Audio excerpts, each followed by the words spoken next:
Hello everyone. Madan Gowri. இந்த உலகத்துல 300 வருஷத்துக்கு முன்னாடி பறந்துட்டு இருந்த பறவைகள்லாம் இன்னும் காத்துல தான் பறந்துட்டு இருக்கு.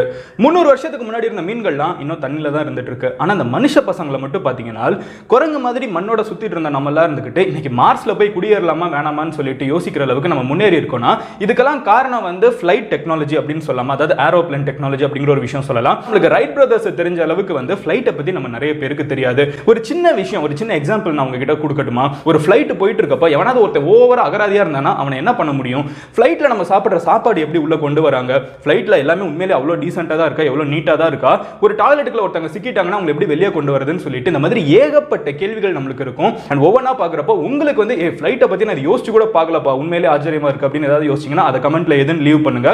ஸோ நான் 19 இன்ட்ரெஸ்டிங்கான விஷயங்கள் ஏரோப்ளேன்ஸை பத்தி சொல்ல போறேன். உங்களுக்கு எது ரொம்ப ஃபேவரட்டான பாயிண்ட்ங்கிறத கமெண்ட்ல லீவ் பண்ணுங்க.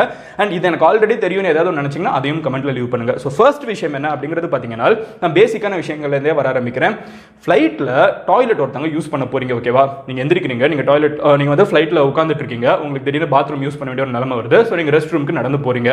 போனதுக்கு அப்புறம் நீங்க ஃபிளைட்டுக்குள்ள போனதுக்கு அப்புறம் ரெஸ்ட் ரூம் லாக் பண்றீங்க. லாக் பண்ணதுக்கு அப்புறம் பதட்டத்துல நீங்க உள்ளுக்குள்ளே மயக்கம் போட்டு வந்துட்டீங்கன்னு வச்சுக்கோங்க. ஒரு எமர்ஜென்சி, மெடிக்கல் எமர்ஜென்சி, நீங்க மயக்கம் போட்டு உள்ள வந்துட்டீங்கன்னா உங்களை யாரு காப்பாத்துவாங்க அப்படிங்கிற ஒரு கேள்வி உங்களுக்கு இருக்கும். கரெக்டா?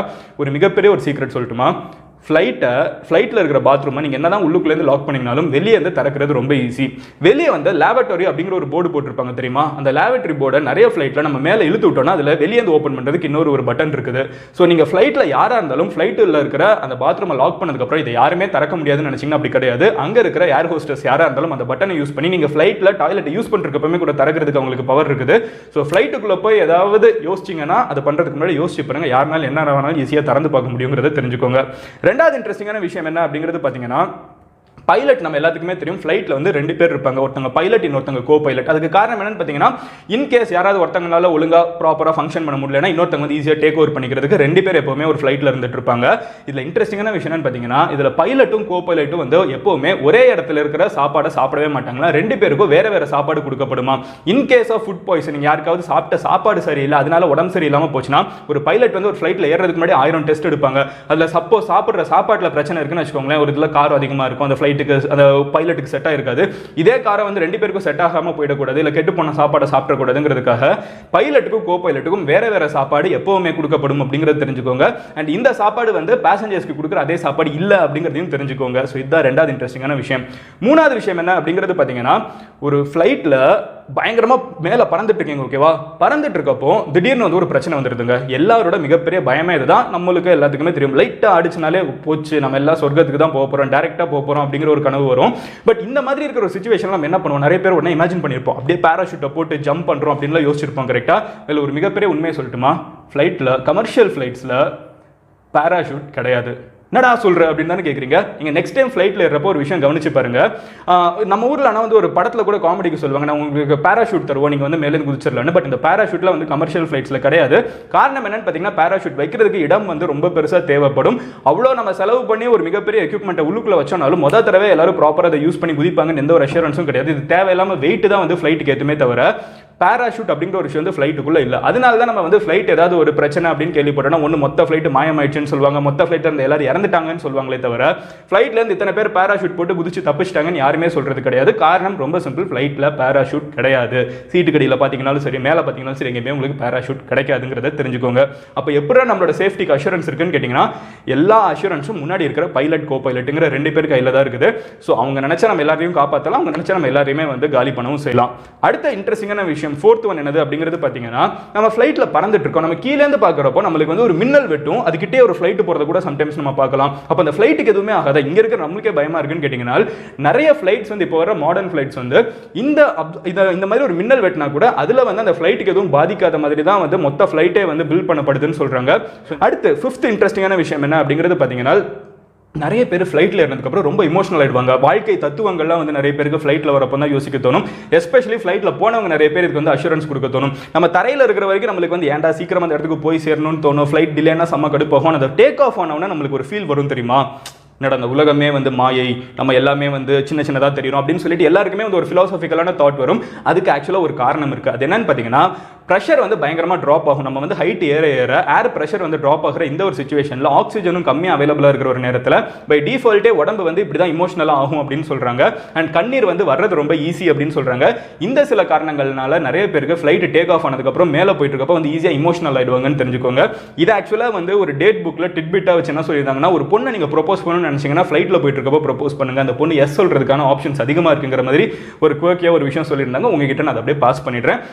அடுத்த இன்ட்ரெஸ்டிங்கான விஷயம் என்னது அப்படிங்கிறது பார்த்தீங்கன்னா, நம்மளுக்கு ஒரு டவுட் இருக்கும். நம்ம எல்லாரும் அந்த சீட்டில் உட்காந்துட்டு இருக்கோம், நம்மளுக்கு லாங் டிஸ்டன்ஸ் ஃப்ளைட்டாக இருந்தால் படுத்து தூங்கிடுவோம். இந்த உள்ள இருக்கிற ஏர் ஹோஸ்டஸ்ல என்னப்பா பண்ணுவாங்க, அந்த கேபின் க்ரூ அப்படின்னு சொல்கிறவங்க என்னதான் பண்ணுவாங்க அப்படின்னு கேட்டிங்கன்னா, அவங்க எல்லாம் சீக்கிரட்டாக போய் தூங்குறதுக்குன்னு ஒரு அறை வந்து எல்லா ஃப்ளைட்லையுமே எஸ்பெஷலி லாங் டிஸ்டன்ஸ் ஃப்ளைட்ஸில் இருக்குதுன்னு தெரிஞ்சுக்கோங்க. ஸோ உங்ககிட்ட என்னதான் பேசிட்டு இருந்தாலும் அவங்க வந்து நைட்டாக ஸ்னீக் இன் பண்ணி அவங்க வந்து அங்கே போய் தூங்கிட்டு வந்துடுவாங்க.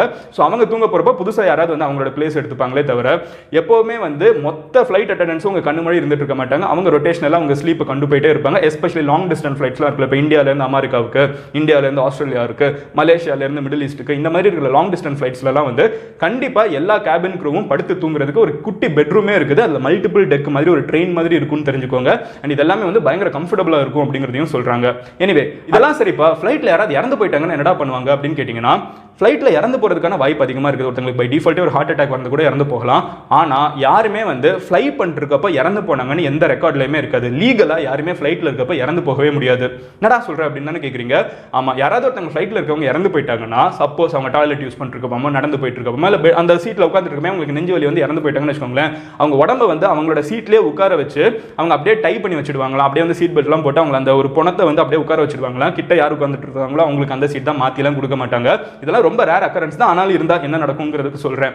ஸோ இந்த பாடி என்ன ஆகும் அப்படிங்கிறது பார்த்தீங்கன்னா, ஃப்ளைட் லேண்ட் ஆனதுக்கப்புறம் எந்த இடத்துல லேண்ட் ஆயிருக்காங்களோ அங்கே இருக்கிற ஒரு டாக்டர் வந்து இவங்க இறந்துட்டாங்கன்னு ப்ரொனவுன்ஸ் பண்ணுற வரைக்கும் அங்கே இருக்கிறவங்க இவர் வந்து இறந்துட்டாரு அப்படின்னு கன்சிடர் பண்ணக்கூடாது. அப்பவும் இவர் உயிரோட இருக்கிறாரு அப்படிங்கிறத தான் கன்சிடர் பண்ணும். ஏன்னா அவர் இறந்துட்டாருன்னு ஒரு டாக்டர் சொல்லலைங்கிற ஒரு காரணத்தினால, அதாவது சர்டிஃபைட் டாக்டர் அப்போ ஆக்டிவாக இருக்கிற ஒரு டாக்டர் சொல்ல, ஃப்ளைட்டுக்குள்ளே கூட 4 டாக்டர்ஸ் இருக்கலாம், அவங்க சொன்னால் பார்த்தாது, கீழே இருக்கிற ஒரு அஃபிஷியல் டாக்டர் வந்து சொல்லணும். அதனால யாராக இருந்தாலும் அது வரைக்கும் உயிரோட இருந்தாங்கன்னு தான் ப்ரொனவுன்ஸ் பண்ணுவாங்க. ஸோ இறங்கினதுக்கு அப்புறம் லேண்ட் ஆனதுக்கு அப்புறம் தான் ஒருத்தங்க இறந்தாங்கிறதே சொல்ல முடியும். அந்த டயத்தை தான் எடுத்துப்பாங்க. ஸோ ஃப்ளைட்டில் இருந்த டயத்தை எப்போ இறந்தாங்கன்னா எடுத்துக்க மாட்டாங்கிறது தெரிஞ்சுக்கோங்க. நெக்ஸ்ட் இன்ட்ரெஸ்டிங்கான விஷயம் என்ன அப்படிங்கிறது பார்த்தீங்கன்னா, ஒரு ஃப்ளைட்டில் இருக்கிற இந்த நிறைய லாங் டிஸ்டன்ஸ் ஃப்ளைட்டில் அந்த மிடில் ஈஸ்ட்லேருந்து இந்தியாவுக்கு ஒரு ஃப்ளைட்டாக இருக்கட்டும், நைட் ஃப்ளைட்ஸாக இருக்கட்டும், நிறைய இடத்துல வந்து இந்த பிளாங்கெட்லாம் கொடுப்பாங்க. இந்த போர்வையெல்லாம் வந்து தயவு செஞ்சு கண்ட மணிக்கு யூஸ் பண்ணாதீங்க. ஏன்னா மோஸ்ட் ஆஃப் த டைம் வந்து இப்போ ஒரு சின்ன எக்ஸாம்பிள் வச்சுப்போமே, சென்னையிலேருந்து ஒரு ஃப்ளைட் வந்து கிளம்பி வந்து ஃபிலிப்பைன்ஸ் போகுதுன்னு வச்சுக்கோங்க. ஸோ இந்த ஃபிலிப்பைன்ஸ் போகிற ஃப்ளைட் இருந்துக்கிட்டு ஒரு பிளாங்கெட் கொடுக்குறாங்க எல்லாத்துக்கும்னா, சென்னையில் வந்து இந்த பிளாங்கெட் கம்பெனி இருப்பாங்க. ஸோ இங்கேருந்து கொடுத்துருவாங்க.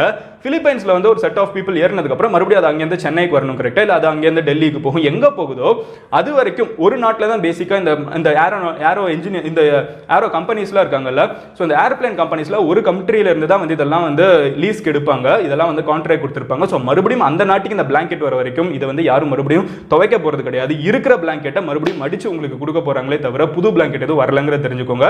ஸோ ஆல்ரெடி அந்த பிளாங்கெட் வச்சு அவன் என்ன பண்ணியிருப்பான்னு தெரியாது, நம்ம அதே தான் போத்த போறோங்கிறத தெரிஞ்சுக்கோங்க. நெக்ஸ்ட் விஷயம் என்னது அப்படிங்கிறது பார்த்தீங்கன்னா, ஃப்ளைட்டில் வந்து யாராவது ஒருத்தங்க அதிகமாக அட்டூழியம் பண்ணுறாங்கப்பா, ஒருத்தன் வந்து தேவையில்லாமல் வம்பு இழுத்துட்டு இருக்கான், போகிற வர பொண்ணெல்லாம் கையை பிடிச்சி இழுத்துட்டு இருக்கான் வடிவேல் மாதிரி, ஒருத்தன் இருந்துக்கிட்டு குழந்தைங்களோட பலூனெல்லாம் ஒருத்தன் வந்து தனுஷ் மாதிரி உடச்சி விட்டுட்டு இருக்கான்னு சொல்லிட்டு 1000 பஞ்சாயத்து எவனாவது ஒருத்தன் பண்ணிட்டு இருந்தான்னு வச்சுக்கோங்களேன், இவங்களெல்லாம் வந்து அரெஸ்ட் பண்ணி உட்கார வைக்கிறதுக்கு அந்த ஃப்ளைட்டில் இருக்கிற கேபின் க்ரூக்கு பவர் இருக்குங்கிறத தெரிஞ்சுக்கோங்க.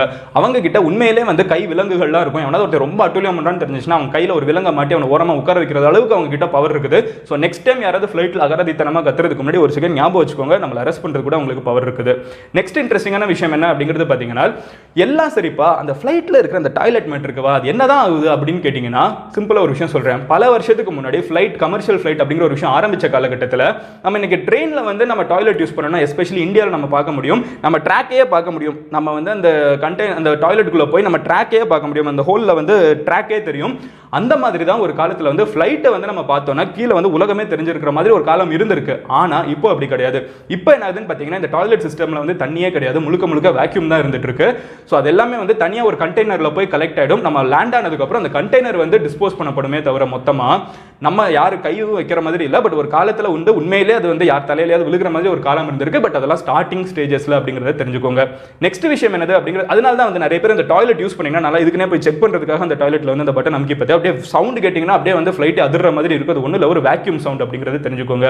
நெக்ஸ்ட் இன்ட்ரெஸ்டிங்கான விஷயம் என்னன்னு பார்த்தீங்கன்னா, ஃப்ளைட் ஃப்ளைட்டில் இருக்கிற சாப்பாடு நல்லாவே இருக்காதுங்க. நீங்கள் என்னதான் முயற்சி செஞ்சீங்கனாலும் அது வந்து எந்த ஹோட்டல்லேருந்து வாங்கிட்டு போனீங்கனாலும், இன்ஃபேக்ட் நீங்கள் கீழேருந்து வாங்கிட்டு போகிற சாப்பாடு கூட வந்து ஃப்ளைட்டில் சாப்பிட்றப்ப செட்டே ஆகாது. அதுக்கு காரணம் என்னன்னு பார்த்தீங்கன்னா, ஹை ஆல்டிடியூட் போகிறப்ப நம்ம ஹைட்டு போக போக போக நம்மளோட டேஸ்ட் பட் வந்து நிறைய இந்த நாக்கில் இருக்கிற டேஸ்ட் பட்ஸ் தான் நம்மளுக்கு எந்த சாப்பாடோட சுவையும் காமிக்குது. பட் நம்ம ஹைட்டாக போக போக இந்த டேஸ்ட் பட்லாம் வந்து நம்ப ஆயிடுமா, வேலை செய்யாமல் போயிடுமா. அதனால என்ன சாப்பாடு சாப்பிட்டீங்கனாலும் அது உங்களுக்கு டேஸ்ட்டாக இருக்கிற மாதிரி தெரியாதுங்கிறது தெரிஞ்சுக்கோங்க. ஸோ அது ஃப்ளைட்டு சாப்பாடு குறை கிடையாது, நம்ம நாக்கோட குறை அப்படிங்கிறது தெரிஞ்சுக்கோங்க. நெக்ஸ்ட் இன்ட்ரெஸ்டிங்கான விஷயம் என்ன அப்படிங்கிறது பார்த்தீங்கன்னா, ஃப்ளைட்டு டேக் ஆஃப் ஆகிறப்பமும் சரி லேண்ட் ஆகிறப்பமும் சரி லைட்டெல்லாம் வந்து பயங்கரமாக டிம் ஆக்குவாங்க. அதுக்கு காரணம் என்னன்னு பார்த்தீங்கன்னா, உங்களை தூங்க வைக்கிறதுக்காக இல்லை, அதுக்கு காரணம் வந்து உங்களோட கண்ணு வந்து டிம் லைட்டுக்கு வந்து அட்ஜஸ்ட் ஆகிடணுங்கிறது தான். ஏன்னா இன்கேஸ் ஆஃப் ஒரு எமர்ஜென்சி லேண்ட் ஆகிறப்பமும் டேக் ஆஃப் ஆகிறப்பமும் ஒரு எமர்ஜென்சி லேண்டிங் பண்ண போகிறாங்கன்னா அந்த டிம் லைட்டுக்கு ஏற்ற மாதிரி உங்களோட கண் செட் ஆகிருக்கிறதுனால நீங்கள் ஈஸியாக வந்து அந்த ஃப்ளைட்லேருந்து வெளியே இறங்கிட முடியும்னு தெரிஞ்சுக்கோங்க. இந்த ஒரு காரணத்துக்காக தான் லைட்டை வந்து கம்மியாக வச்சிருக்காங்க. ஏன்னா உங்கள் கண் வந்து ஆல்ரெடி டிம் லைட்டுக்கு அட்ஜஸ்ட் ஆகிருக்குங்கிறத தெரிஞ்சுக்கோங்க. நெக்ஸ்ட் விஷயம் என்ன அப்படிங்கிறது பார்த்தீங்கன்னா, லாஸ்ட் 5க்குள்ளே வர ஆரம்பிச்சிட்டோம். ஃப்ளைட்டில் இருக்கிற தண்ணியை குடிக்கவே செய்யாதீங்கன்னு சொல்லுவாங்க. ஃப்ளைட்டில் இருக்கிற எஸ்பெஷலி பாட்டில்டு வாட்டர் குடிக்கலாம், ஆனால் வந்து இந்த ஃப்ளைட்டில் இருக்கிற டீ காஃபிக்கெல்லாம் யூஸ் பண்ணுற தண்ணி வந்து நம்ம குடிக்கவே கூடாதுன்னு சொல்லுவாங்க. அதே மாதிரி டீயும் காஃபியும் தயவு செஞ்சு ஃப்ளைட்டில் குடிக்காதீங்கன்னு சொல்லுவாங்க. இன்ஃபேக்ட் நெக்ஸ்ட் டைம் நீங்கள் கவனிச்சு பார்த்தீங்கன்னா, ஃப்ளைட் அட்டண்டன்ஸே வந்து யாருமே வந்து இந்த டீ காஃபிலாம் வந்து ஃப்ளைட்டில் குடிக்க மாட்டாங்க. அதுக்கு காரணம் என்னன்னு பார்த்தீங்கன்னா, ஃப்ளைட் காஃபியில் இருக்கிற தண்ணி வந்து நிறைய பாக்டீரியாஸ் இருக்கிற தண்ணின்னு சொல்கிறாங்க. வருஷத்துக்கு ஒரு மொத்தமே 3 தடவை தான் அந்த டேங்கே க்ளீன் பண்ணுவாங்க, அந்த பைப்பெல்லாம் அழுக்காக தான் இருந்துட்டு இருக்குன்னு சொல்கிறாங்க. ஸோ இது முழுக்க பாக்டீரியாவாக இருக்குதுங்கிறது உண்மையிலே நிறைய ஃப்ளைட்ஸில் வந்து பண்ண டெஸ்ட்லேயுமே வந்து கன்ஃபார்ம் ஆயிருக்குது. நீங்கள் கூகுள் பண்ணி பார்த்தீங்கன்னாலும் உங்களுக்கு தெரியும். ஸோ ஃப்ளைட்டில் வந்து இந்த காஃபி டீலாம் வந்து ஆர்டர் பண்ணி குடிக்கிறதுக்கு பதிலாக வந்து ஏதாவது ஜூஸ் வந்து மொத்தம் பேக்டாக இருக்கும் தெரியுமா, அந்த மொத்த டப்பாவோட நீங்கள் வாங்கிக்கிறது பெட்டர். உங்களுக்கு மொத்த டப்பா வேணும்னு கேட்டால் அவங்க கொடுத்ததான் ஆகணும், அவங்க முடியாதுன்னா சொல்ல முடியாது. நம்ம கைண்டாக கேட்கணும், அப்படியே சண்டை போடுற மாதிரி கேட்கக்கூடாது. ஸோ கைண்டாக கேட்டால் அவங்க கொடுக்கறதுக்கான வாய்ப்பு அதிகமாக இருக்குது. ஸோ ஃப்ளைட்டில் ட்ராவல் பண்ணுறப்போ இந்த காஃபி டீ வந்து கொடுக்கறதுக்கான ஆப்ஷன்ஸை கம்மியாக்கிக்கணும்னு சொல்கிறாங்க. காரணம் தண்ணி வந்து சுத்தமாக சரியில்லை அப்படின்னு சொல்கிறாங்க. லாஸ்ட் 4வது விஷயம் என்ன, லாஸ்ட்லேருந்து 4வது விஷயம் என்னன்னு பார்த்தீங்கன்னா, ஃப்ளைட்டில் வந்து நிறைய பேர் உள்ளே ஏறின உடனே வந்து நம்ம காரில் ஏறி உட்காந்த மாதிரி ஷூவை கழட்டி போட்டு சப்பலை கழட்டி போட்டு வெறும் காலோட தான் சுற்றிட்டு இருப்பாங்க. பட் நீங்கள் நடந்து போகிறீங்க தெரியுமா, அந்த கார்பெட்டு ஃப்ளைட்டுக்குள்ளே போட்டிருக்காங்கல்ல, இந்த கார்பெட்டில் வந்து 4 பேர் வாந்தி எடுத்திருக்கலாம், 4 குழந்தைங்க வந்து யூரின் பாஸ் பண்ணியிருக்கலாம், 4 பேர் துப்பி இருக்கலாம். அது எல்லாத்தையுமே வந்து அந்த மொத்த கார்பெட்டே அவங்க மாற்ற போகிறது கிடையாது. வெறுமனே ஒரு வேக்யூம் கிளீனர் வச்சு தொடச்சிட்டு மறுபடியும் அது அப்படியே தான் இருக்க போகுது. பார்க்கறதுக்கு தான் நீட்டாக இருக்குமே தவிர அதை உத்து பார்த்தோன்னா அவ்வளோ ஜெர்ம்ஸ் இருக்குன்னு சொல்கிறாங்க. ஸோ இதை உங்கள் வெறும் காலோட போட்டு அங்கே எங்கே நடந்துட்டு இருந்தீங்கன்னா அது எங்கே கொண்டு போவீங்கன்னு உங்களுக்கு தெரியும். ஸோ ஃப்ளைட்டில் வந்து இந்த கொரோனா வைரஸ் மாதிரி நோய்கள்லாம் ஸ்ப்ரெட் ஆகிறது காரணம் கூட அதிகம் இதுதான். ஏன்னா ஃப்ளைட் வந்து ஈஸியாக இன்ஃபெக்ட் ஆகிறதுக்கான ஒரு அதிக ஆப்ஷன் இருக்கிற ஒரு இடங்கிறத தெரிஞ்சுக்கோங்க. லாஸ்ட் பட் 3வது விஷயம் என்ன அப்படிங்கிறது பார்த்தீங்கன்னா, ஒரு ஃப்ளைட்டில் யாருமே வந்து கண்டினியூஸாக உட்காந்துக்கிட்டே இருக்கக்கூடாதுன்னு சொல்கிறாங்க. யாராக இருந்தாலும் எந்திரிச்சு அடிக்கடி நடந்து போகணும்னு சொல்கிறாங்க. ஒரு ஃப்ளைட்டில் நம்ம உட்காந்துக்கிட்டே இருந்தோம்னா அது கூட உடம்பு சரியில்லாமல் போயிடும். இது வந்து எக்கனாமிக் கிளாஸ் சிண்ட்ரோம் அப்படிங்கிற ஒரு நோய் இருக்குது. இது வந்து ரொம்ப நேரம் ஒரே இடத்துல இந்த டஞ்சன் மாதிரி உட்காந்துட்டு இருந்தோம்னா, எஸ்பெஷலி எக்கனாமிக் கிளாஸில் உட்காந்துட்டு இருந்தோம்னா அது வந்து காலில் வந்து பயங்கரமாக ஒரு வலியை உருவாக்கிடும். இந்த ஒரு காரணத்துக்கு கண்டினியூஸாக உட்காரக்கூடாது, அடிக்கடி நடக்கணும்னு சொல்றாங்க. லாஸ்ட் பட் 2வது விஷயம் என்ன அப்படிங்கிறது பார்த்தீங்கன்னா, ஃப்ளைட்டில் நம்ம நிறைய பேர் போகிறப்போ இல்லை இன்கேஸ் வந்து நம்ம மலை மேலே ஏறுறப்போ கூட திடீர்னு காது அடைச்ச மாதிரி ஒரு ஃபீல் இருக்கும். கரெக்டாக இந்த ஃபீல் உங்களை விட்டு நீங்கள் போகணும்னு நினச்சிங்கன்னா சூயிங்கம் சாப்பிடுங்க, இந்த ஃபீல் போயிடுங்கிறத தெரிஞ்சுக்கோங்க. சூயிங்கம் வந்து அதனால ஃப்ளைட்டில் வந்து நீங்கள் கேட்டாங்கன்னா கொடுக்குறதுக்கு நிறைய ஏரோப்ளேனில் ஒரு ப்ரொவிஷன் இருக்குங்கிறதையும் தெரிஞ்சுக்கோங்க. அண்ட் லாஸ்ட் முக்கியமான விஷயம் என்ன இந்த லிஸ்ட்டில் அப்படிங்கிறது பார்த்தீங்கன்னா, ஒரு ஃப்ளைட்டில் நீங்கள் ஏறிட்டீங்க, உங்களுக்கு பயங்கர கன்ஜஸ்டடாக இருக்குது எக்கனாமிக் கிளாஸில், நீங்கள் பிஸ்னஸ் கிளாஸ் போகணும்னு நினச்சிங்கன்னா அந்த ஃப்ளைட்டில் இருக்கிற கேபின் க்ரூ இருக்காங்களே, ஏர் ஹோஸ்டஸ்லாம் இருக்காங்களே, அவங்க நினச்சாங்கன்னா உங்களை வந்து பிஸ்னஸ் கிளாஸில் இடம் இருந்துச்சுன்னா போய் உட்கார வைக்கிறதுக்கான ஆப்ஷன்ஸ் இருக்குது.